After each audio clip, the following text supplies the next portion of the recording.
जोरदार तालियों से स्वागत करिए। हमारे अगले मेहमान हमारे साथ आ चुके हैं।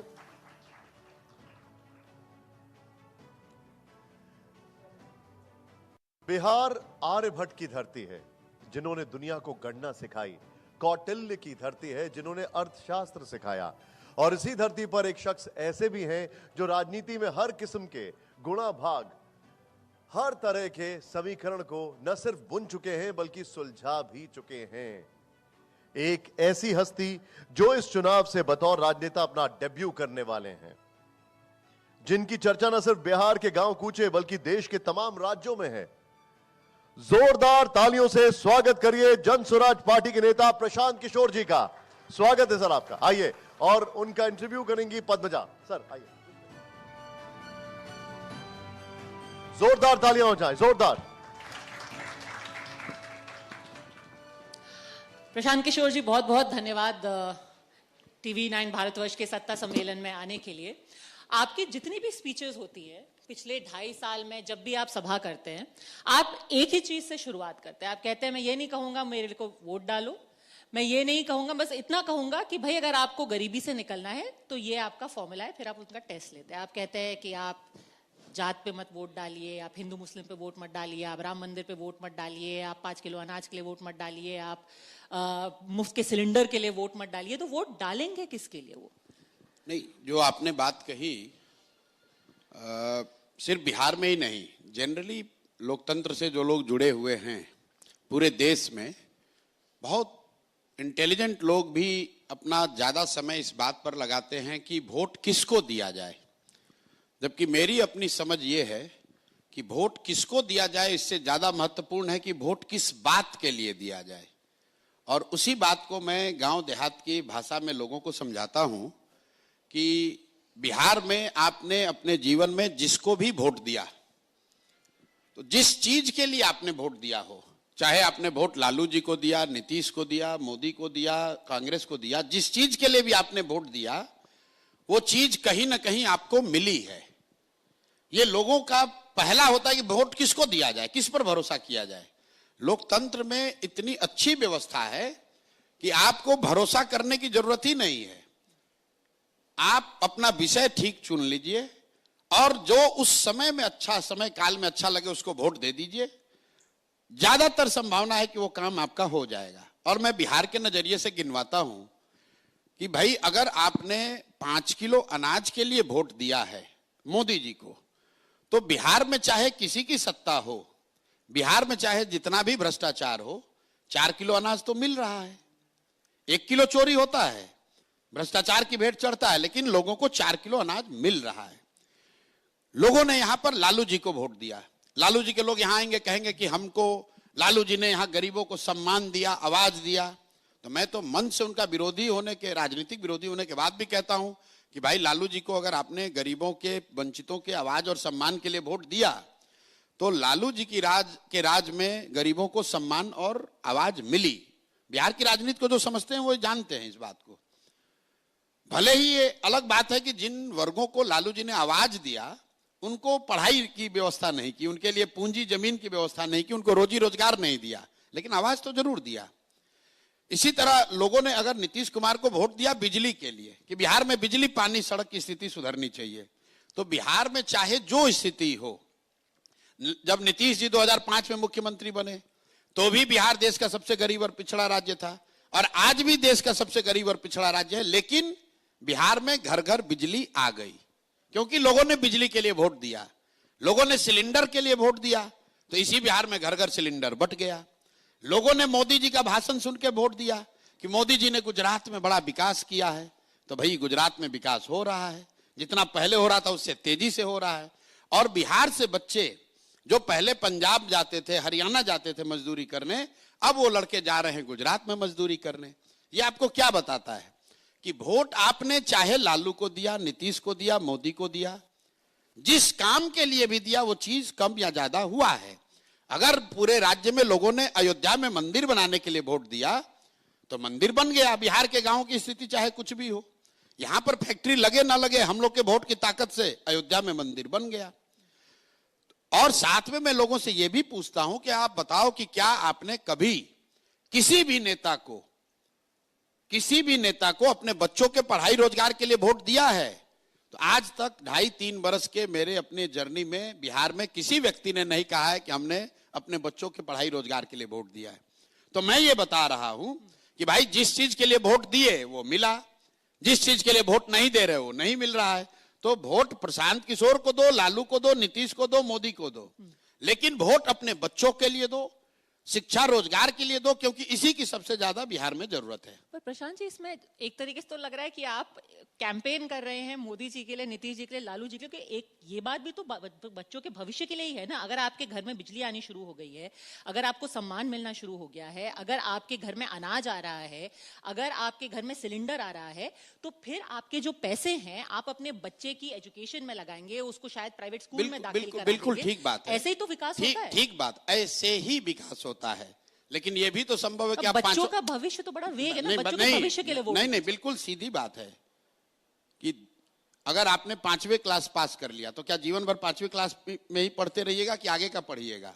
बिजली नहीं थी, बिजली आ गई, उसके लिए नीतीश कुमार का सम्मान है, उनको लोगों ने सत्ता में बैठाया। लेकिन बिजली का पे करने के लिए पैसा भी तो चाहिए, रोजगार भी तो चाहिए। अकेले एक दिल्ली शहर में पूरे बिहार के मुकाबले करीब करीब 1.25 गुना ज्यादा बिजली कंज्यूम हो रही है। दिल्ली की आबादी कितनी है? बिहार से 1/6 है। ये आपको क्या दिखाता है? बिजली दिल्ली में भी है, बिजली बिहार में भी है। दिल्ली में भी कोई इंडस्ट्री नहीं है, बाय लॉ नहीं है। लोग अपना बिजली का इतना कंज्यूम कर रहे हैं या कंज्यूम कर पा रहे हैं क्योंकि उनके पास पैसा है। बिहार में अगर बिजली आ भी गई है तो एक बल्ब का पैसा देने के लिए भी लोगों के पास पैसा नहीं है। तो गरीबी से निकलने का, गरीबी दूर करने का जो फंडामेंटल 3 रास्ता दुनिया भर के विशेषज्ञों ने बताया है, या तो आपके पास पढ़ाई हो, या आपके पास खेती योग्य जमीन हो, या फिर बिजनेस व्यापार करने के लिए पैसा पूंजी हो। चौथा कोई रास्ता दुनिया में है ही नहीं। बिजली से आप गरीबी दूर नहीं करते हैं। गरीबी हाउस होल्ड लेवल पे दूर तब होगी जब आपके बच्चे पढ़ेंगे, या फिर आपके पास जमीन होगा, खेती करके आप आगे बढ़ सकते हैं, या अगर दोनों नहीं है तो आपके पास पूंजी हो तो आप रोजी रोजगार दुकान व्यापार करके आगे बढ़ सकते हैं। तो बिहार में 2/3 से ज्यादा परिवार के पास ये तीनों चीज नहीं है। पढ़ने की व्यवस्था नहीं है यहां लोगों के पास, और खेती का आलम यह है कि 30-35 बरस से सामाजिक न्याय और समाजवाद की राजनीति होने के बाद बिहार में 60%, यह आंकड़ा याद रखिए, टू बी प्रिसाइज 57% लोग भूमिहीन हैं। देश के स्तर पर सिर्फ 38% लोग भूमिहीन हैं। बिहार में 57% लोग भूमिहीन हैं। यहां भूमि सुधार कभी लागू नहीं किया गया। तो 100 में 60 आदमी के पास तो जमीन है ही नहीं, तो बेचारा खेती कैसे करेगा? तीसरी बात रह गई पूंजी। मान लीजिए आपको पढ़ाई नहीं है, खेती नहीं है, फिर बिजनेस व्यापार करने के लिए क्यों नहीं स्थिति है? क्योंकि आपके पास पैसा पूंजी नहीं है। और उसकी 2 वजह है। पूंजी के 2 स्रोत हैं। एक, जो आप पैसा कमा कर आप बचाते हैं, वो आपका पूंजी हुआ, और दूसरा जो आप बैंकों से कर्ज लेते हैं वो बोरोड कैपिटल है।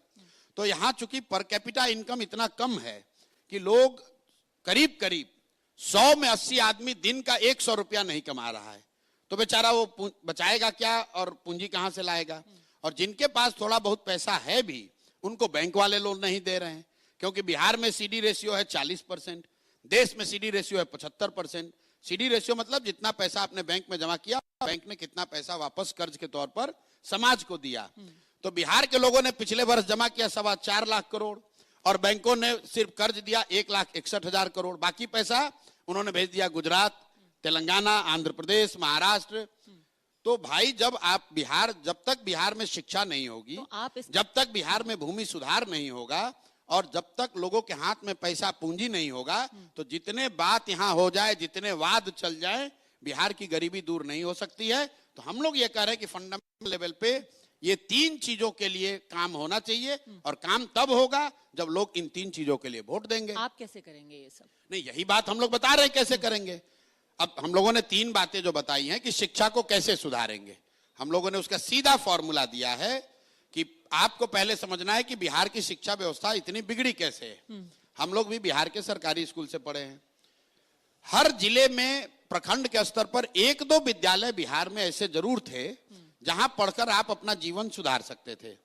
नीतीश बाबू के राज में क्या हुआ कि इन्होंने समता मूलक शिक्षा नीति बनाने के नाम पर एक अभियान चला दिया कि हर गांव में, हर प्रखंड में, हर वार्ड में स्कूल खोला जाए। बहुत बड़े पैमाने पर पैसा भी खर्च किया गया है, स्कूल बनाए भी गए हैं, लेकिन चूंकि रिसोर्स उतना था नहीं तो they have spread themselves too thin. नतीजा ये हुआ कि जहां स्कूल का बिल्डिंग है वहां शिक्षक नहीं है, जहां शिक्षक है वहां स्कूल का बिल्डिंग नहीं है, जहां दोनों है वहां बच्चे नहीं है, जहां तीनों है वहां पढ़ाई नहीं है।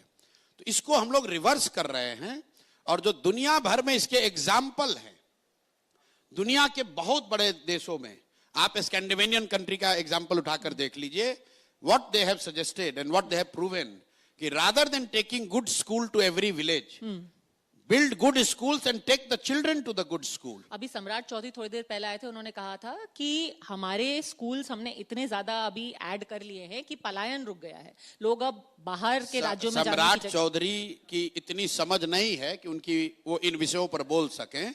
वो शिक्षा मतलब खुद कहां पढ़े हैं, क्या किए हैं। मैं आपको दूसरी बात बता रहा था कि बिहार की शिक्षा व्यवस्था सुधरेगी कैसे। लोग यहाँ कहते हैं कि भैया स्कूल में खिचड़ी बट रहा है इसलिए व्यवस्था खराब है, आपको भी लोगों ने कहा होगा। मेरा उनसे सीधा सवाल है कि भाई 6वीं क्लास के ऊपर के स्कूलों में तो खिचड़ी नहीं बट रहा है, वहां पढ़ाई क्यों नहीं हो रहा है। कुछ लोग ड्राइंग रूम में बैठ के कहते हैं कि नियोजित शिक्षकों की गुणवत्ता खराब है इसलिए पढ़ाई खराब है। तो मेरा उनको पूछना है कि भैया पटना साइंस कॉलेज और पटना कॉलेज में तो नियोजित शिक्षक नहीं पढ़ा रहा है, वहां क्यों नहीं पढ़ाई हो रही है। भाई पढ़ाई की स्थिति इसलिए खराब हुई है क्योंकि समाज और सरकार, इसको समझिए, सिर्फ सरकार दोषी नहीं है, समाज और सरकार दोनों की नजर में शिक्षा की वो महत्ता है ही नहीं। समाज की नजर में भी, एक मिनट आप पूरा समझ लीजिए, सम्राट चौधरी का आंसर सुनिएगा तो एक लाइन में बता देंगे कि हम भारत को, बिहार को, अभी आएंगे तो एसपी यादव कहेंगे हम बिहार को स्कॉटलैंड बना देंगे। उनके पास कोई ज्ञान है नहीं, स्कॉटलैंड कभी लूट के पैसे से घूमने गए होंगे, देखा होगा तो लगा कि हम भी बिहार को भी बना देंगे। कैसे बनाएंगे कोई ज्ञान नहीं है। तो अगर शिक्षा कैसे सुधरेगी, आप 3 मिनट समय दीजिए, हम आपको बता रहे हैं क्या समस्या है। पर जिस तरीके के प्रोमिसेस वो कर रहे हैं, आप भी तो कह रहे हैं कि भाई इस बार आप छठ पे वापस आएंगे तो आप सिर्फ 12-10 हजार रुपए कमाने के लिए वापस अपने गांव बिल्कुल पलायन का मुद्दा है, शिक्षा का मामला नहीं। नहीं, मैजिक अभी बता रहे हैं क्या मैजिक है। अभी मैजिक आप सुनना नहीं चाहते ना, मैजिक बताइए। आप ये सुनना चाहते हैं मैं आऊंगा ठीक कर दूंगा। मैं कह रहा हूं नहीं ठीक करूंगा। जो अगर आपने मेरे भाषणों को सुना है तो मैंने कहा कि 10 बरस लगेगा शिक्षा की व्यवस्था सुधारने में। 10 बरस क्यों लगेगा ये भी बता रहे हैं। नहीं, पहले आप सुन लीजिए, पहले सुनिए, ऐसे जबरदस्ती कीजिएगा तब तो फिर हेडलाइन बनाना चाह रहे हैं आप। नहीं बताइए। आप फिर कहिएगा कि भैया सम्राट चौधरी प्रशांत किशोर में क्या फर्क है। फर्क आप सुनना चाहिएगा तब ना फर्क होगा। आपने जो कपड़ा पहना हुआ है ये अगर आप वर्साचे का खरीदिएगा तो अलग पैसा लगेगा, हैंडमेड होगा तो अलग पैसा लगेगा। तो हैंडमेड को बनाने में तो पैसा समय लगेगा। शिक्षा सुधारने का जो हम लोग फॉर्मूला दे रहे हैं कि बिहार के हर प्रखंड में अगर कम से कम 5 अच्छे विद्यालय बना दिए जाए जो विश्व स्तरीय हो।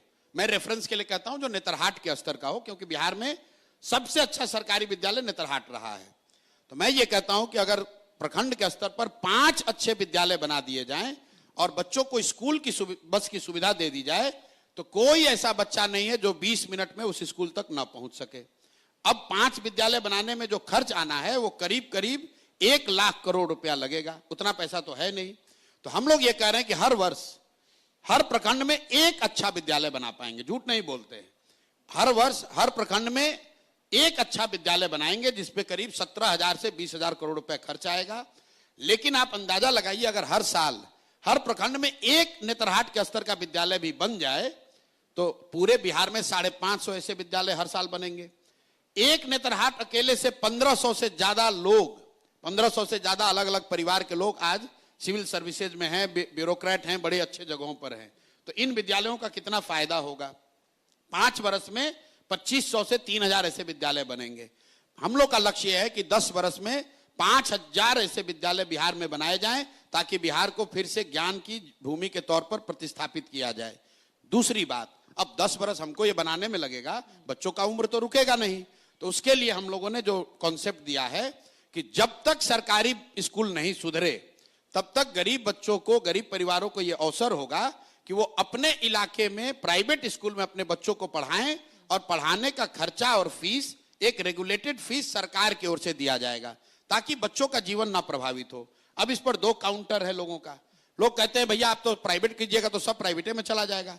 कोई नहीं जाएगा। दुनिया भर में ये एग्जाम्पल है। अमेरिका में देख लीजिए, वहां बच्चे जब पैदा होते हैं आपको सुविधा दी जाती है कि आप प्राइवेट में पढ़िएगा कि पब्लिक में पढ़िएगा। अगर पटना में यहां लोग बैठे हैं, पूछिएगा कि आपका बच्चा साइंस कॉलेज में पढ़ेगा कि एमएटी में पढ़ेगा। एमएटी में पढ़ेगा तो सरकार फीस देगी, साइंस कॉलेज में पढ़िएगा तो फीस नहीं देगी सरकार। हर आदमी कहेगा नहीं हमारा बच्चा साइंस कॉलेज में पढ़ना चाहिए।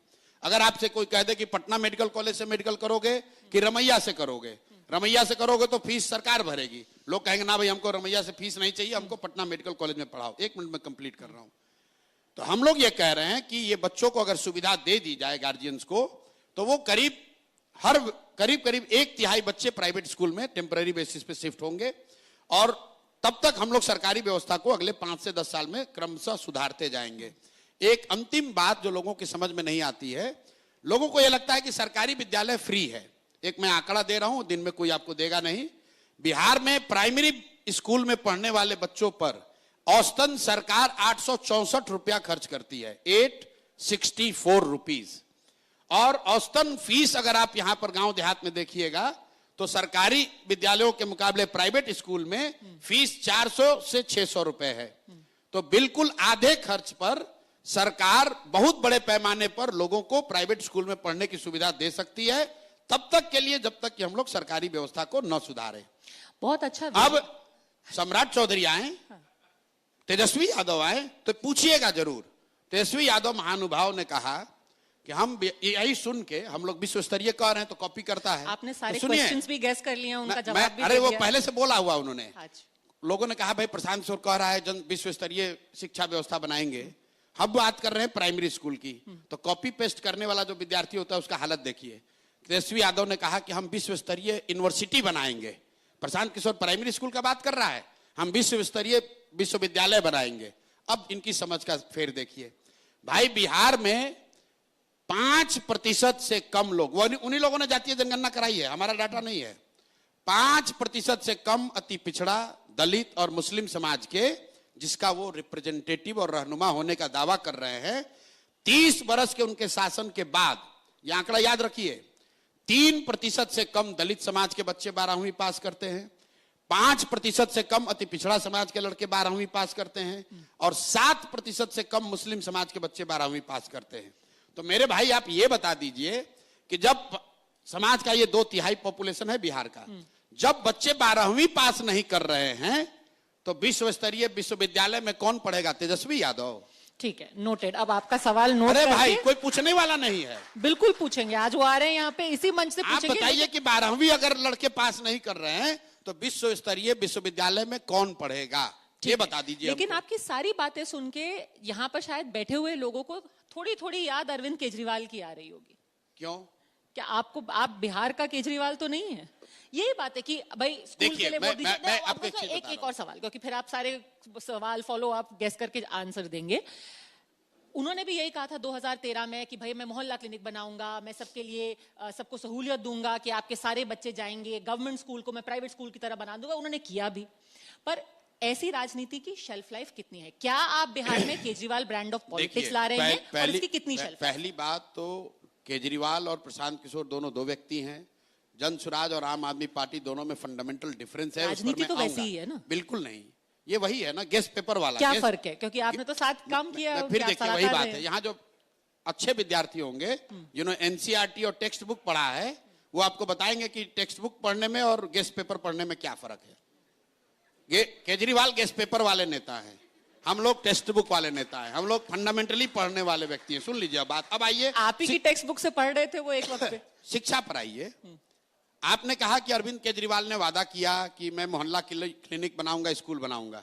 तो मैंने जो बात जहां से शुरू की थी, अरविंद केजरीवाल ने चाहे जितनी गलती की हो, क्या ये कोई देश में इनकार कर सकता है कि दिल्ली में शिक्षा व्यवस्था आज से 15 साल पहले जो उसकी स्थिति थी उसके मुकाबले कुछ तो बेहतर जरूर हुई है, बहुत बेहतर हुई है।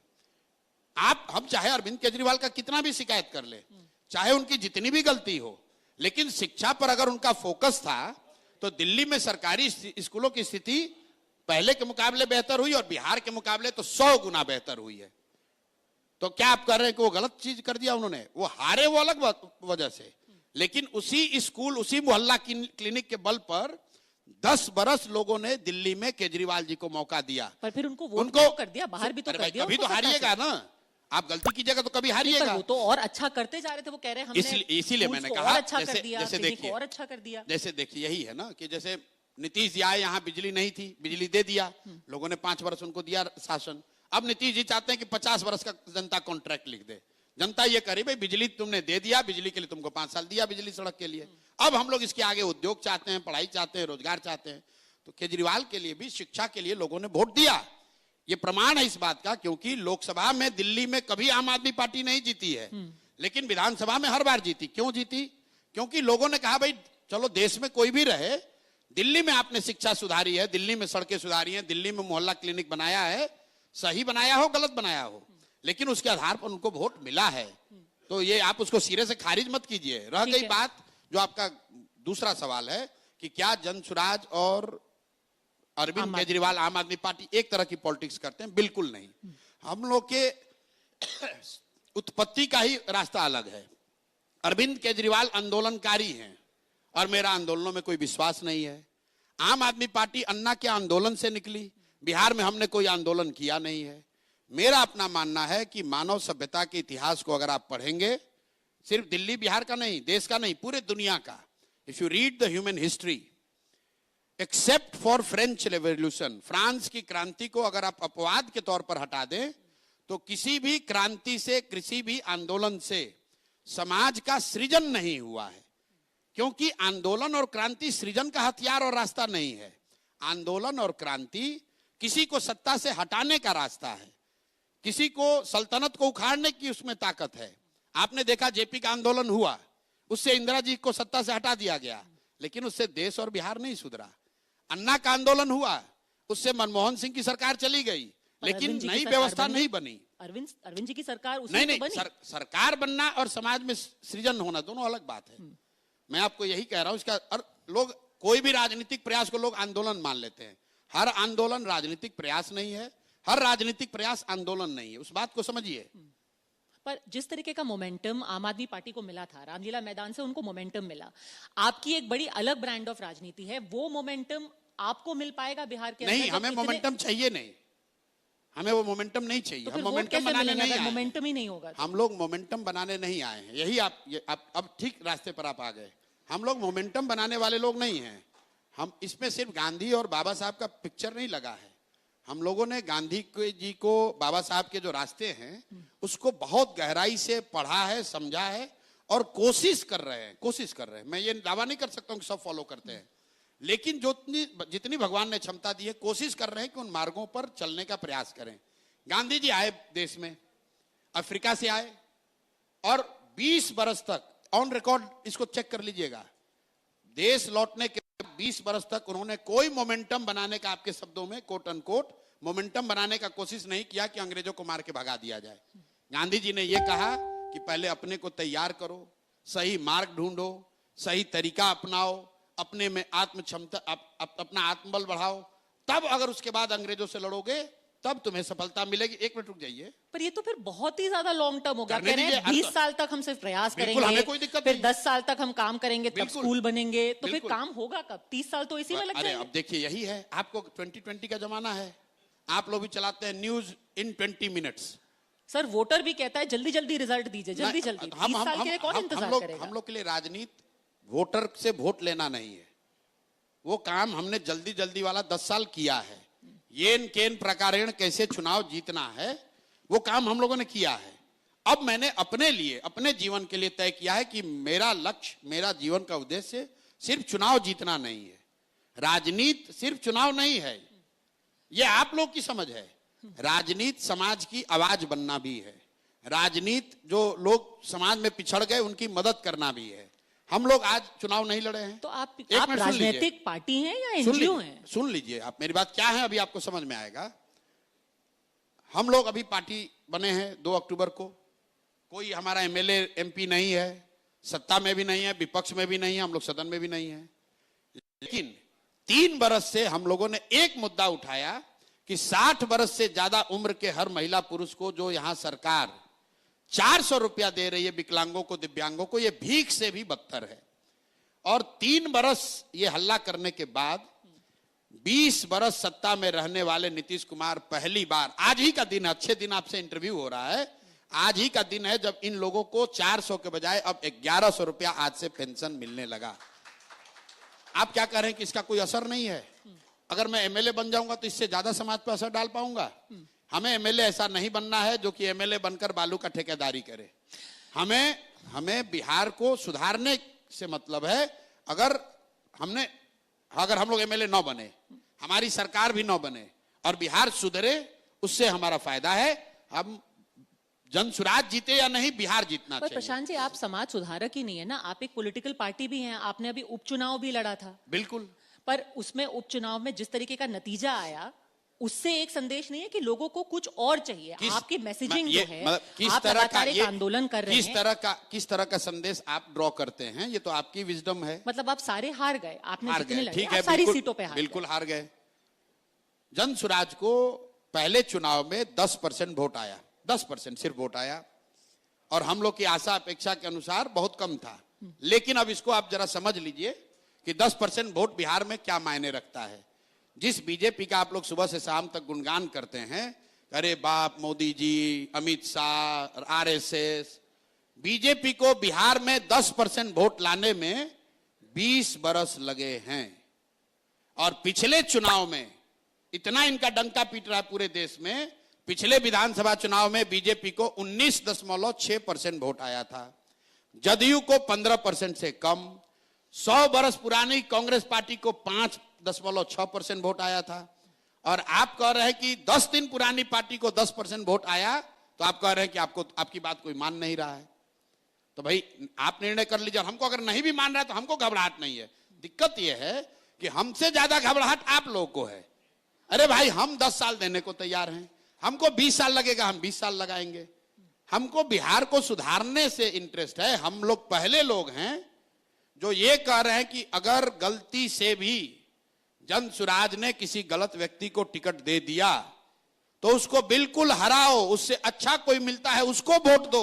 अरविंद जी भी यही कहते थे। अरविंद केजरीवाल भी यही कहते थे कि हम सारे जो है उनका बायोडेटा मंगा के अपने सारे विधायकों को चेक करेंगे, कोई क्रिमिनल केस नहीं होगा। पद्मजा जी, बहुत दिनों से लगता है कि अब दिल्ली से बाहर निकलना छोड़ दिए हैं, तो आपको पूरा जो दुनिया है वो दिल्ली और आम आदमी पार्टी के आगे आपको समझ में नहीं आ रहा। पहले आप क्योंकि देखिए क्या होता है, रिसर्च कर रही थी, आप पहले जब 4 अलग अलग लेख मिले, the Kejriwal of Patna, Arvind Kejriwal politics, the long march of Prashant Kishor, सारे केजरीवाल प्रशांत किशोर, आपको बुलाया जा रहा है। वो आपको सूट कर रहा है, मैंने नहीं, वो आपको सूट कर रहा है। जैसे आप जब आपने पत्रकारिता शुरू की थी तो मुझे याद है मैंने कभी कहा, अरे आप तो देखते हैं आप गांव देहात में जाकर इंटरव्यू करती हैं।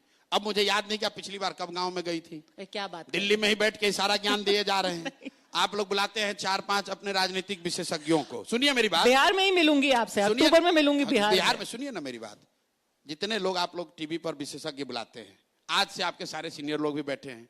एक मेरा सवाल, मेरी ओर से सवाल उनसे पूछ लीजिए। आप लोग कहते हैं राजनीतिक विशेषज्ञ हैं, ये बिहार में क्या होने वाला है बताएंगे।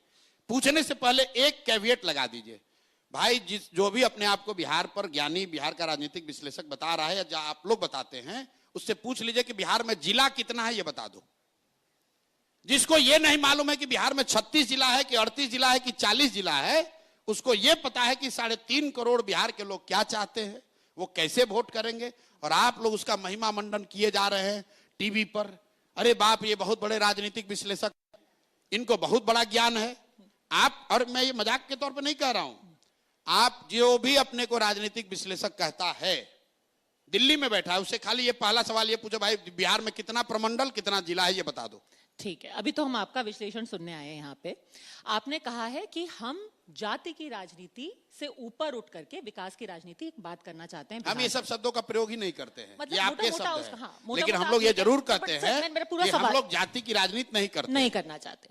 लेकिन जब आपने जनसुराज लॉन्च किया था तो आपके लोगों में गांधी जी थे, फिर आपको बाबा साहेब अंबेडकर को भी क्यों लाना पड़ा अपनी राजनीति में? बहुत अच्छा सवाल किया आपने, क्यों लाना पड़ा। लोगों को लगता है कि एक और फोटो लगा दो।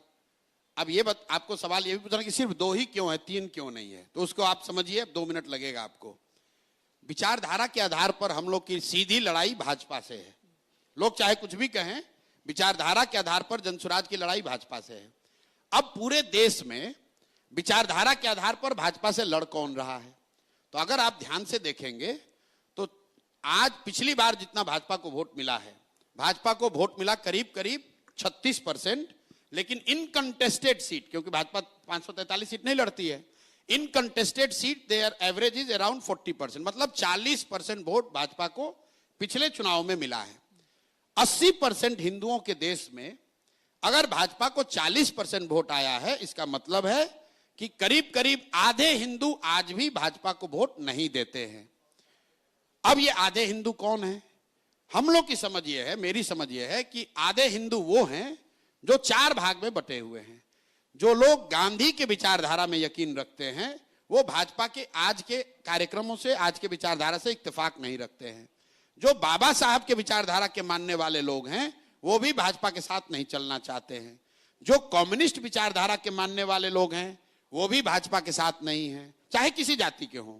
और जो लोहिया जयप्रकाश को मानने वाले समाजवादी नेता कुछ बचे हुए हैं वो भी भाजपा के साथ नहीं चलना चाहते हैं विचारधारा के आधार पर।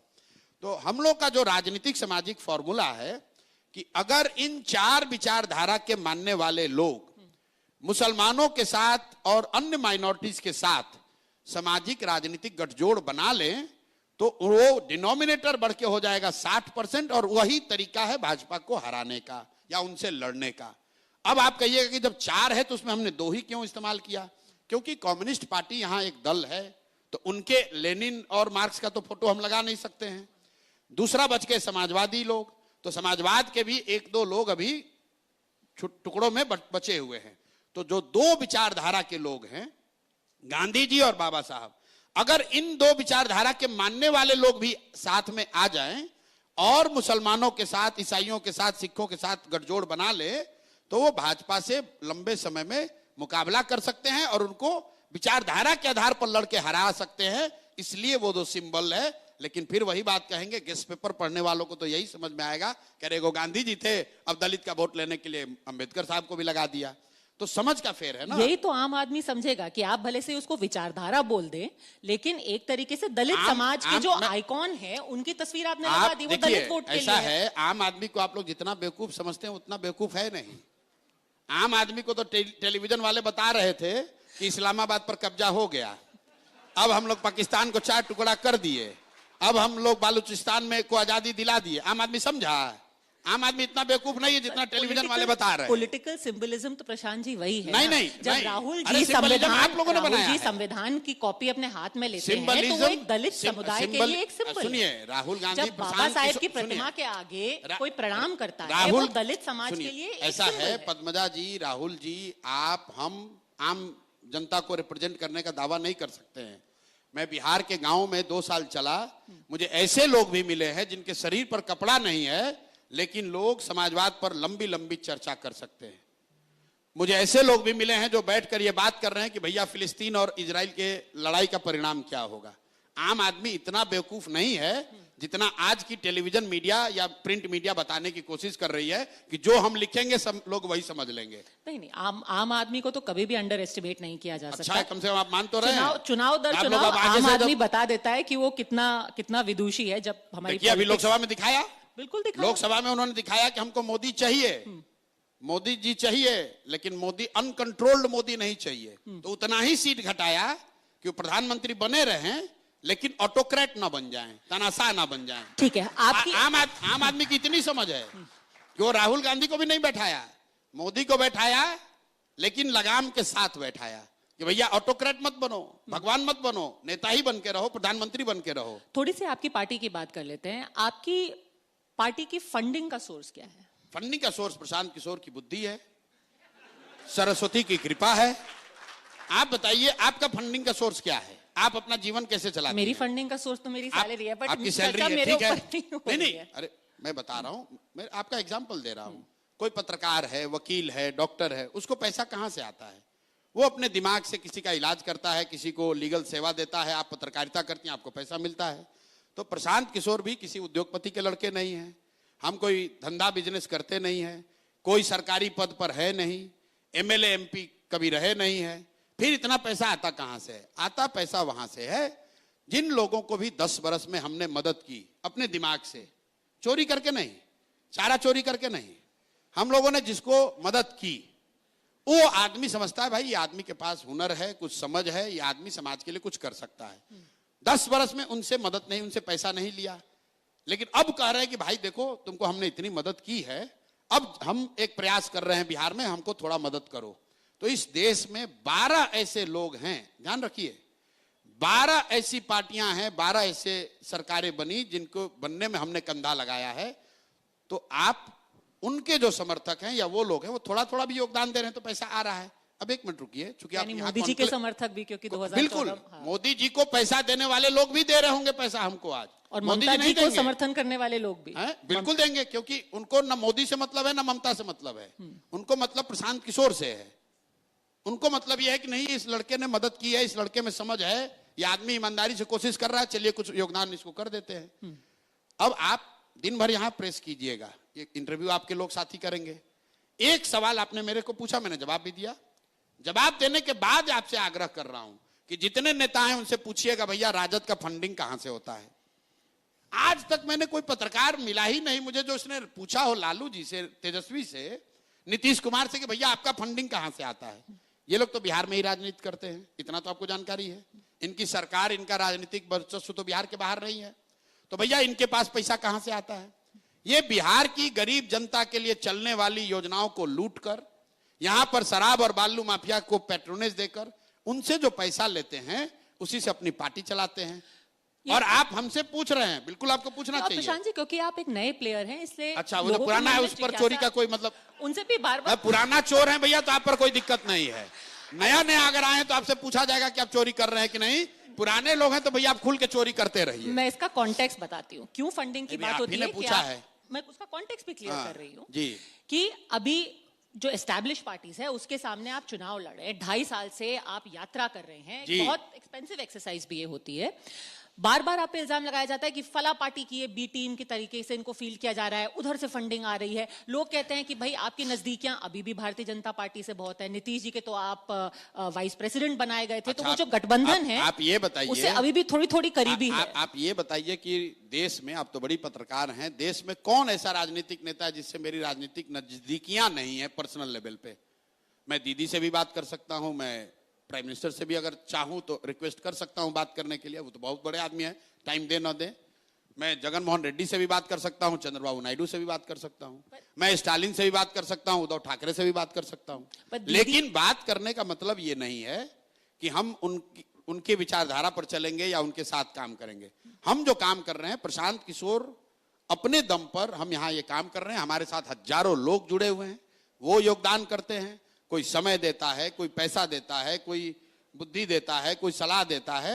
सिर्फ प्रशांत किशोर अकेले थोड़ी ना कर रहे हैं, फंडिंग कर रहे हैं, व्यवस्था कर रहे हैं। इसलिए कर रहे हैं कि बिहार में गरीब से गरीब व्यक्ति भी अगर काबिल है, जज्बा उसमें है, बिहार को सुधारने के लिए वो लगना चाहता है, तो वो पैसे के बगैर या व्यवस्था के बगैर पीछे न छूट जाए। इसलिए कह रहे हैं कि आप आगे आओ, बिहार सुधारने का अगर जिम्मा ले रहे हो, बिहार सुधारने का अगर तुम में जज्बा है, तो पैसे के लिए पीछे मत हटो, जाति के लिए पीछे मत हटो, चुनाव की व्यवस्था के लिए पीछे मत हटो। वो सारी चिंता जनसुराज करेगा, तुम आगे तो आओ, बिहार को सुधारने के लिए प्रयास तो करो। भारतीय जनता पार्टी जेडीयू के साथ आने वाले समय में भी कभी कोई किसी तरीके का कनेक्शन, गठबंधन नहीं होगा। आप बेकार एक तरफा पूछ रहे हैं, मैं आपको लिख के दे देता हूं और रिकॉर्ड भी कर लीजिए, सब लोग देख भी रहा है। और पिछले 2 साल से कह रहा हूं, ना चुनाव से पहले गठबंधन, ना चुनाव के बाद गठबंधन, ना भाजपा से गठबंधन, ना कांग्रेस से गठबंधन, ना किसी गठबंधन से गठबंधन। ये गठबंधनों से लोग आजीज आ गए हैं। जब मैं कह रहा हूं कि भाई मुझे 10 बरस भी लगे, मुझे जल्दी नहीं है। गठबंधन लोग क्यों करते हैं कि भाई मैं अकेले नहीं जीत पा रहा हूं, चलो किसी से साथ कर लो। हमें जब कोई जल्दी ही नहीं है, दूसरे लोग क्यों जल्दी में है भाई? जो देखना चाहते हैं भाई, आप नया चेहरा है, प्रॉमिसिंग तो चेहरा लोग है, अगर देखना चाहते हैं तो आपको। अभी 3 महीना में वोट देके जनसुराज को जिता देंगे। ठीक है, अगर जब जिता देंगे तो आप मुख्यमंत्री पद के लिए आप ही होंगे ना? बिल्कुल नहीं, बिल्कुल नहीं। इसकी क्या मतलब, लोगों ने कहा कि बारे दल बनाएंगे तो यही अध्यक्ष बनेंगे। हमको लालू यादव समझ रखे हैं कि मतलब हम बनेंगे, अब हमारे बाद हमारा बेटा बनेगा, उसके बाद उसका बेटा बनेगा। जनसुराज प्रशांत किशोर का दल नहीं है, ये बिहार के 1 करोड़ लोगों का मिलकर बनाया गया प्रयास है। ये संभव है कि आज मेरा चेहरा बड़ा दिख रहा है, लेकिन किसी दौर में मोतीलाल नेहरू बहुत बड़े चेहरे दिखे होंगे कांग्रेस के, फिर गांधी आए वो चेहरे हो गए, फिर नेहरू हो गए, फिर पटेल हो गए, फिर सुभाष चंद्र बोस हो गए, राजगोपालाचारी हो गए। अरे भाई, प्रशांत किशोर आज के दौर में जनसुराज के चेहरा हो सकते हैं। हमसे काबिल हजारों लड़के हैं जो इस प्लेटफॉर्म पर आएंगे और आने वाले समय में काल में हमसे ज्यादा नाम और हमसे ज्यादा प्रतिष्ठा कमाएंगे। मनोज भारती यहां प्रेसिडेंट बनेंगे, ये क्या किसी ने गेस किया था? क्या किसी ने गेस किया था कि उदय जी बनेंगे? तो जब अभी तो आपने कहा कि हम लोग का कोई चांस ही नहीं है, अभी आप मुख्यमंत्री बनाने लगे। अभी तो आप कह रहे भाई आप तो आपका कोई चांस ही नहीं है। नहीं, मैंने ऐसा नहीं कहा कि चांस नहीं है। अच्छा है ना? आपके कितने चांस? चलिए आप मान रहे हैं ना कि है, बिल्कुल है। तो चलिए आप माने, इसके लिए धन्यवाद। तो अगर हम लोग इतने समझदार हैं कि 2 बरस में देश में इतिहास लिखेंगे कि बिहार जैसे राज्य को जीत कर आ जाएंगे, तो इतने समझदार लोग जो जीत कर आएंगे वो अपना नेता नहीं चुन लेंगे? नहीं, पर नेता तो उसे चुनेंगे ना जिसके चेहरे पर इतने हजारों लोग आपकी पार्टी से जुड़ रहे हैं। देखिए आज प्रशांत ना चेहरे पर नहीं जुड़ रहा कोई। विचारधारा, आपकी मेरा चेहरा देखिए कितना खराब है। अरे भाई, हमारा तो चेहरा भगवान ने बनाया तो वो भी खराब हो गया। आपकी विचारधारा, सुनिए, जो मैं बात बोल लोग इसलिए जुड़ रहे हैं, लोग इसलिए वोट देंगे। जो मैं बात बोल रहा हूं, लोग उससे कनेक्ट होते हैं। लोग ये सोचते हैं कि भाई मैं भी चाहता था, ऐसा ही होना तो यही चाहिए बिहार में। बात बढ़िया बोलते हैं। जो मेरा आलोचक है वो भी ये कहेगा प्रशांत किशोर बात तो बढ़िया बोलते हैं। तो भाई वो बात से जुड़ रहा है, उस प्रयास से जुड़ रहा है, और जब उस प्रयास से जुड़ेगा और उसको सफलता मिलेगी तो उतनी बड़ी आबादी, उतने बड़े लोग, उतने समझदार लोग वो सक्षम है कि वो आपस में बैठकर चुन लेंगे कि कौन इसका नेता होगा। आप ये बताइए कि जो नीतीश जी की पिछले 20 साल की सरकार है और उससे पहले लालू जी की सरकार थी, इन दोनों को अलग अलग आप 10 में से कितने नंबर देंगे? देखिए, नीतीश जी, लालू जी की सरकार तो सरकार थी ही नहीं, वो तो एक पर्सनल फिफ्डम था। और अगर मैं उनको कुछ क्रेडिट दूं तो वो सामाजिक जो उन्होंने काम किया उसके लिए कुछ क्रेडिट उनको दूंगा, लेकिन सरकार के नजरिए से तो जंगल राज था, उसमें कहीं कोई दो मत नहीं है, तो इसलिए उसको 0 नंबर ही दूंगा। नीतीश जी की सरकार को 2 भाग में बांटूंगा। 2005 से लेकर 2012-13 तक नीतीश जी को 10 में 5, 6, 7 नंबर मिलना चाहिए, क्योंकि पहली बार जब वो आए तो बिहार में कुछ सुधार होता दिखा। ऐसा नहीं कि उन्होंने कोई बहुत अच्छा काम किया, लेकिन चूंकि लालू जी का जो जंगल राज था उसमें इतना अंधेरा था कि एक छोटा दिया भी जला तो लोगों को प्रकाश दिखा। लेकिन फिर भी मैं उस प्रयास के लिए, उन 6-8 सालों के लिए नीतीश जी की सरकार को 8 नंबर 6 नंबर दूंगा, पहले 8 साल के लिए। लेकिन 12 से लेकर 25 तक नीतीश कुमार को 2 या 3 अंक ही मिलने चाहिए। 2 या 3 अंक सिर्फ इसलिए दे रहा हूं कि काम तो उनको भी 0 ही देता है। 2 और 3 इसलिए दे रहा हूं कि कम से कम वापस से अपहरण, रंगदारी उस लेवल पर नहीं पहुंचा है जिस लेवल पर लालू जी के राज में था। उतना ही बस क्रेडिट दे रहा हूं और कुछ नहीं। 2014 के बाद से नीतीश कुमार ने शासन का काम ही छोड़ दिया है, विशुद्ध तौर पर सिर्फ राजनीति कर रहे हैं, अपनी कुर्सी बचाने में लगे हुए हैं। एक बार हमको भी बेवकूफ बनाकर हमसे भी मदद ले लिए, तो उसके लिए भी हम प्रायश्चित कर रहे हैं। लेकिन मैं आपको बता दूं कि 2014 के बाद नीतीश कुमार की एकमात्र प्राथमिकता है कि मैं कुर्सी पर किसी तरह बना रहूं। तेजस्वी यादव अब इतना प्राथमिकता दे रहे हैं नौकरियों को, उन्होंने पिछले चुनाव में भी कहा, इस भी आप उनके ऊपर हमेशा पर्सनल क्यों अटैक करते हैं? आप बार बार उनको जगह जगह जाके 9वीं फेल कहते हैं, पर्सनल अटैक क्यों? अब आप हमको रणनीतिकार बोल रहे हैं कि नहीं बोल रहे हैं? बिल्कुल बोल रहे हैं। दुनिया बोल रही है। ये पर्सनल अटैक तो नहीं है। तो तेजस्वी यादव 9वीं फेल है तो हम क्या कहें कि PhD किए हुए हैं? अब ये पर्सनल अटैक कैसे हो गया भाई? आप ये बताइए, आप जर्नलिस्ट हैं तो हम तो आपको जर्नलिस्ट ही कहेंगे। आप उनकी राजनीति पे टिप्पणी नहीं, आप सुनिए, आप जो हैं वही तो बता रहे हैं। हमको किसी ने बोला ये बिजनेसमैन है तो हमने कहा भाई ठीक है, बिजनेसमैन है, चोर तो नहीं है। सामान बेच रहे हैं, सामान क्या बेच रहे हैं भाई? सर पर टोकरी लेके गांव गांव जाकर जैसे लोग अपना सामान बेचते हैं, वैसे हम ये विचार बेच रहे हैं कि बिहार में लोगों को अपने बच्चों की शिक्षा और रोजगार के लिए वोट देना चाहिए। अगर ये बेचना है तो बेच रहे हैं। आखिरी सवाल। और आपने एक मिनट रुक जाइए, आपने कहा तेजस्वी की 9वीं फेल की बात, हमारा इससे कोई लेना देना नहीं है कि वो 9वीं फेल है कि 14वीं फेल है, ठीक है ना? मैं क्यों कह रहा हूं उसकी बात को आप समझिए गंभीरता को। सामाजिक राजनीतिक स्थिति, सामाजिक आर्थिक स्थिति और परिवेश की वजह से कई बार आपको यह अवसर नहीं होता है कि आप फॉर्मल एजुकेशन कर सकें। मुझे इस बात का ज्ञान है। कामराज से बड़ा कोई मुख्यमंत्री तमिलनाडु में नहीं हुआ, कामराज को कोई फॉर्मल एजुकेशन नहीं थी, लेकिन उनकी परिस्थिति अलग थी। तेजस्वी यादव DPS RK पुरम में, आप भी दिल्ली में रहती हैं, DPS RK पुरम में पढ़ते थे, 9वां पास वहां से नहीं कर पाए। उनका दावा है कि हम क्रिकेट खेलने चले गए। अब क्रिकेट में कितना नाम कमाया वो तो बात छोड़ दीजिए, बाबूजी ने उनके कहा कि अरे भैया मेरा लड़का, हम तो सोचे थे क्रिकेट खेलने गया है, ये तो तौली लेकर पानी लेकर दौड़ रहा है। चलिए मान लीजिए उन्होंने कहा कि हमारे अंडर विराट कोहली खेले थे, हम मान लीजिए कि बहुत बड़े क्रिकेटर भी थे। क्रिकेट छोड़े हुए उनको कम से कम 20 वर्ष हो गया। बिहार के गांव देहात में चलिए, सामान्य परिवारों में आपको महिलाएं मिलेंगी, आप पूछिएगा कितना पढ़ी हैं, तो बोलेगी बीए किए हैं। फिर आप पूछिए भाई बीए कब कर लिए, तो बोलेगी कि हमारे बाबूजी थे ना तो हमको 8वीं तक पढ़ाए थे, लेकिन हमारा जब शादी हुआ पढ़ाई छूट गया, शादी हुआ तो हमारे पति ने हमको मैट्रिक कराया। फिर भैया बचवा बाल बच्चा हो गया ना तो पढ़ाई छोड़ दिए, लेकिन जब लड़का सब बड़ा हुआ तो कॉरेस्पॉन्डेंस से बीए किए। ये उस महिला का शिक्षा के प्रति आदर और सम्मान दिखाता है। वो दिखाता है कि वो महिला की शिक्षा के प्रति सोच क्या है। तेजस्वी यादव का 9वीं पास नहीं करना यह दिखाता है कि इस व्यक्ति की शिक्षा को लेकर सोच क्या है। भाई आप उस समय नहीं पढ़े, क्रिकेट खेलने चले गए, अब पढ़ लो, अब मैट्रिक पास करके दिखा दो। आखिरी सवाल। ना, अरे आप ऐसे बोल के निकल रहे हैं।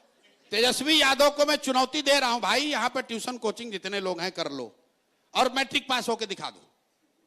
मैट्रिक पास होके दिखा दो, मैं जनसुराज वापस ले लूंगा, आपको नेता मान लूंगा, आप ही का प्रचार करूंगा। मैट्रिक पास हो जाओ। चलिए ठीक है। मैट्रिक पास ये आदमी नहीं हो सकता है। भाई लालू जी के परिवार में कोई नहीं हुआ। अरे हम मजाक नहीं, देखिए बच्चे भी हंस रहे हैं। ठीक, आप देखिए कितना बड़ा जाति है। नहीं आप लोग ऐसे ठीक है कर रहे हैं। नहीं, अरे भाई जिस समाज में लोगों को सिपाही बनने के लिए 5 वर्ष 6 वर्ष संघर्ष करना पड़ता है, क्लर्क बनने के लिए बच्चे यहां 10-10 साल पढ़ रहे हैं, वहां पर आप इसलिए बिहार के नेता बनिएगा क्योंकि आप किसी के लड़के हैं, भले आप 9वीं फेल हैं। और ये सवाल उठाया जा रहा है तो आप कह रहे हैं हम पर्सनल आक्षेप कर रहे हैं। हम पर्सनल आक्षेप नहीं कर रहे हैं। लालू जी के बहुत सारे लड़के बच्चे ऐसे हैं जो फर्जी मेडिकल का डिग्री लिए हुए हैं। हम नहीं बोलते हैं बात, हम कहां बोले, कहीं बोले भाई। उनकी 2 लड़की मेडिकल डॉक्टर है, कहां से पढ़ी आपको नहीं मालूम है, कौन पीएमटी और कौन नेट पास किए जरा पूछ लीजिएगा। और लेकिन आप जब दावा ठोक रहे हैं कि हम बिहार को सुधार देंगे, अब उनके ज्ञान का स्तर एक लाइन बोल के खत्म करेंगे। ये बड़ा आदमी बोलता है सरकारी नौकरी पर कि हमने 5 लाख दे दिया, 10 लाख दे दिया। एक आंकड़ा भैया सब लोग याद कर लीजिए, बिहार में आपकी रिसर्च टीम ने नहीं बताया होगा, चपरासी से लेकर मुख्य सचिव तक, संविदा कर्मी इंक्लूडेड, टोटल 23.25 लाख लोग ही सरकारी नौकरी करते हैं। जाकर ऑडिटर जनरल का रिपोर्ट देख लीजिएगा। 23.25 लाख लोग बिहार में सरकारी नौकरी करते हैं और ये दावा ये हो रहा है कि हमने 5 लाख दे दिया, हमने 10 लाख दे दिया। अरे मेरे भाई टोटल नौकरी ही 23.25 लाख लोगों को है। और अगर उन्होंने 5 लाख नौकरी दे दी तो बड़ा एक सिंपल सा गेस्ट पेपर वाला सॉल्यूशन है कि भाई आप ही के मन से वो घोषणा कर दें कि हम उन 5 लाख बिहार के लोगों का नाम नंबर जारी कर देंगे जिनको हमने नौकरी दी। आप नंबर जारी कर दो, हम लोग मान लेंगे कि भाई आपने नौकरी दी है। ऐसा कैसे है कि आपने 5 लाख लोगों को नौकरी दे दी, उनको सैलरी मिल रही है, लेकिन उनका नाम पता कोई नहीं जानता है, और तुम उसका नाम पता जारी नहीं कर रहे हो। यार जारी कर दो, हम लोग मान लेंगे कि 5 लाख नौकरी तुमने दी है। ठीक है, आपने चैलेंज दो चैलेंज दिए यहाँ पे, एक मैट्रिक पास करने का और एक वो नाम पता जारी करने का। लेकिन खत्म करने से पहले एक सवाल, क्योंकि आपने सोच के बारे में बात की है, आपने हाल ही में एक सन ऑफ बिहार मनीष कश्यप को अपनी पार्टी में शामिल किया है। उनके कई पुराने ट्वीट लोग निकाल करके कह रहे हैं कि ये उनकी सोच है। क्या ये जनसुराज की विचारधारा है? क्या ये एक एग्जाम्पल आप सेट करना चाहते हैं बिहार के लिए और देश के लिए? आप तो उत्तराखंड की है, गंगा वहां से निकलती है और वहां सैकड़ों नदियां, छोटी बड़े नदियां बंगाल आते आते गंगा में समाहित होता है। तो क्या हम लोग गंगा को कोई दूसरा नदी कहने लगते हैं? भाई जनसुराज इतनी बड़ी विचारधारा है, इतना बड़ा परिवार है कि उसमें सब लोग आकर समाहित हो सकते हैं। अब ये बात, अब उन्होंने ये बात जो है कि बातें क्या कही हैं, कुछ ऐसी बातें जो मैं अभी बोल भी नहीं सकती। मैं उस पे आ रहा हूं, ये तो आपका मैं उस पे आ रहा हूं। मान लीजिए कि मनीष कश्यप ने मुझे ही गाली दी, तो क्या उनको सुधरने का, मुख्य धारा में आने का, सही काम करने का रास्ता देना चाहिए कि हमको उन्हीं रास्ते पर छोड़ देना चाहिए कि वो जिहादी बन जाएं? आप बताइए कि अगर 20 साल 22 साल के लड़के को कोई सोशल मीडिया के जरिए उसको हिंदू मुस्लिम के उन्माद के लिए इस्तेमाल कर रहा है, तो आपका या मेरा फर्ज क्या है? जनसुराज की बात छोड़ दीजिए, अगर वो व्यक्ति सुधरना चाहता है या अपना रास्ता बदलना चाहता है तो क्या उसको अवसर दिया जाना चाहिए कि हम लोग को कहना चाहिए नहीं जो कर रहे हैं यही करते रहो, मतलब समाज में उन्माद फैलाते मतलब रहो? जो आदमी 1 महीना पहले तक भारतीय जनता पार्टी में था, उस वक्त तो उन्मादी था, अब उनका पूरा विचारधारा बदल गई मैं है। नहीं अब कह उनका रहा हूं। एकदम माइंड चेंज मैं ये नहीं कह रहा हूं, वो आपने किसी कहा। समुदाय विशेष के मैंने लिए ये आपने कहा कि उनके ये टिप्पणी है, तो गांधी जी के साथ बाबा साहब भी साथ में काम किए। बाबा साहब का गांधी जी से कई मुद्दों पर बहुत मतभेद था। सुभाष चंद्र बोस जी उनके साथ काम किए, उनका भी कई मतों पर उनसे गांधी जी से सहमति नहीं थी। बहुत सारे लोग ऐसे थे जिनकी सहमति नहीं थी। जो कांग्रेस थी आजादी से पहले, मैं बार बार कहता हूं कि जन स्वराज एक मायने में आजादी से पहले जो कांग्रेस की व्यवस्था थी उस तरह की व्यवस्था बनाने का प्रयास है, जिसमें हर तरह के विचारधारा के लोग आए, जुड़े, अपनी ताकत लगाएं, लेकिन लक्ष्य बस एक है, बिहार का सुधार, बिहार में रोजगार, बिहार में शिक्षा, बिहार से गरीबी का उन्मूलन, और अगले 10 वर्ष में बिहार भी देश के अग्रणी राज्यों में शामिल हो। हम लोग भी बिहारी कह के गाली आप लोग से न सुने, यही आशा और विश्वास के साथ हम लोग प्रयास कर रहे हैं, और सबका स्वागत है। अगर जन स्वराज में आने के बाद मनीष कश्यप कुछ गलती करेंगे और जन स्वराज कार्रवाई न करे, तब आप मेरे से जरूर सवाल पूछिएगा। ये बात साफ हो गई है कि गठबंधन में, एनडीए गठबंधन में नीतीश जी ही मुख्यमंत्री का चेहरा रहेंगे। क्या आपको हो गई है? ये तो सम्राट चौधरी अभी बोल करके गए कि सम्राट चौधरी को ही पता है कि उनको टिकट मिलेगा कि नहीं है? आज की जो भाजपा है भाई, आज की जो भाजपा है उसमें सिर्फ 2 ही व्यक्ति जानता है कि क्या होगा, वो है मोदी जी और अमित शाह। आप लोग खुद ही रोज कह रहे हैं। वही तो लाडले मुख्यमंत्री बोल के गए थे। तो लाडले मुख्यमंत्री बोला, अगला मुख्यमंत्री नहीं बोला। मोदी जी को आप इतना होशियार कितने हैं आप समझ रहे हैं? नाप तोल के बोलते हैं। उन्होंने बोला लाडले मुख्यमंत्री है, लाडला बेटा को आप घर पे भी बैठा सकते हैं। जाके पूछिए, शिंदे जी भी उनके लाडले मुख्यमंत्री थे। महाराष्ट्र में क्या हुआ उनका? ये भाजपा के जो नेतृत्व है उनको पता है, अगर कोई दूसरा कह रहा है तो अपने पेचेक से ऊपर की बात कर रहा है। सच्चाई यही है। दूसरी बात, अगर भाजपा में दम है, मैं आपको अब ये बात चुनौती दे देता हूं, अगर मोदी जी अमित शाह में दम है, राजनीतिक समझ है और दम है, तो घोषित कर दें कि 25 के बाद भी नीतीश कुमार ही बिहार के मुख्यमंत्री रहेंगे। अगर है हिम्मत तो घोषणा करके बता दो। वो कभी नहीं कर सकते हैं, उनका हिम्मत ही नहीं है कि कर सकते हैं, क्योंकि उनको भी मालूम है कि नीतीश कुमार की शारीरिक मानसिक स्थिति अब ऐसी नहीं है कि वो मुख्यमंत्री बने रह सकें। अगर हमको, आपको, बिहार की जनता को मालूम है तो प्रधानमंत्री को नहीं मालूम है। अब आप कहिए कि जब मालूम है तो क्यों बना के रखा है? इसलिए बना के रखा है कि भाजपा की बिहार में न वो ताकत है न तैयारी है कि वो अपने दम पर 243 लड़े। तो किसी तरह जोड़ तोड़ करके वो चाहते हैं कि सत्ता में आ जाएं, और जब जीत के अगर मौका लग गया तो नीतीश कुमार को हटाकर अपना किसी को बैठा देंगे। पर हमसे कुछ ही किलोमीटर दूर अभी तो यहाँ पर एक कार्यक्रम हो रहा है जहाँ पर नीतीश जी पूरा पेंशन की योजना की घोषणा कर रहे हैं। भाई, वो तो लगातार इतना काम इससे ये कहां हो रहा है कि प्रधानमंत्री ने कहा कि भाई शिंदे जी कार्यक्रम कर रहे हैं। आप कह रहे हैं वो अक्षम है, लेकिन कार्यक्रम तो कर ही रहे हैं। अक्षम है कि नहीं है? अब बताइए, आप मुख्यमंत्री हैं और स्टेज पर बैठे प्रधानमंत्री का नाम भूल गए। आप राष्ट्रगान बज रहा है और अब ताली बजाने लगे। कोई अफसर मिलने आया, उसके सर पर आपने गमला रख दिया। और बिहार का हर एक व्यक्ति डेली जाता, और ये कोई हंसी का बात नहीं है, ये हंसी की बात नहीं है। आप बताइए, अगर आपको सिपाही बनना है, क्लर्क बनना है, सेना में जाना है, आपका मेडिकल जांच होता है, फिजिकल फिटनेस होती है, और 13 करोड़ लोगों का मुखिया नीतीश कुमार, वो मानसिक तौर पर स्वस्थ हैं कि नहीं, इसकी जांच कोई नहीं कर रहा है। और ये दुखद बात है, क्योंकि नीतीश कुमार, चाहे उनमें जितनी गलती हो, जिस तरह की गलतियां अभी बिहार में हो रही हैं, जिस तरह का भ्रष्टाचार, जिस तरह का नेपोटिज्म हम लोग देख रहे हैं, ये नीतीश कुमार के राजनीति की शैली नहीं है, इतना मैं कह सकता हूं। और ये इसीलिए हो रहा है कि वो he is not in control. उनके अगल बगल 4-5 अफसर हैं और 3-4-5 उगाही मंत्री सब है, यही मिलकर चला रहा है। इसको मालूम है कि नवंबर के बाद अब ये व्यवस्था रहने वाली नहीं है, तो जितना लूट सके उतना लूट ले, यही लोग ही लोग लगा हुआ है। प्रशांत किशोर जी, आपने यहाँ आकर के बहुत इनसाइट्स दी, बहुत चैलेंज भी दिए। ना जो चैलेंज दिया उसको पूछिएगा जरूर। बिल्कुल पूछेंगे। मैट्रिक तो पास नहीं कर पाएंगे, एक छोटा सा चैलेंज देके जाते हैं। ठीक है। ये आएगा, ये लोग ये बोलेगा सामाजिक न्याय, समाजवाद, ये वो। पूछिएगा भैया जरा समाजवाद पर 5 मिनट बोलिए, आपके कैमरे बोलिए कि समाजवाद है क्या, समाजवाद के तत्व क्या है, समाजवाद की क्या विचारधारा है, समाजवाद से समाज का कैसे फायदा हो सकता है। इस पर 5 मिनट तेजस्वी जी सब हम लोग को ज्ञान दे दीजिए, ये पूछिएगा जरूर। ठीक है। अभी इसलिए बता दिए, आपने अभी से पर्चा लीक कर दिया तो चलिए शाम होते अरे लीक होते कर दे तभी फेल करेगा। चलिए। कुछ विद्यार्थी उसको पर्चा दे दीजिएगा तब भी फेल करेगा। प्रशांत किशोर जी, हमारे मंच पर आने के लिए बहुत बहुत धन्यवाद।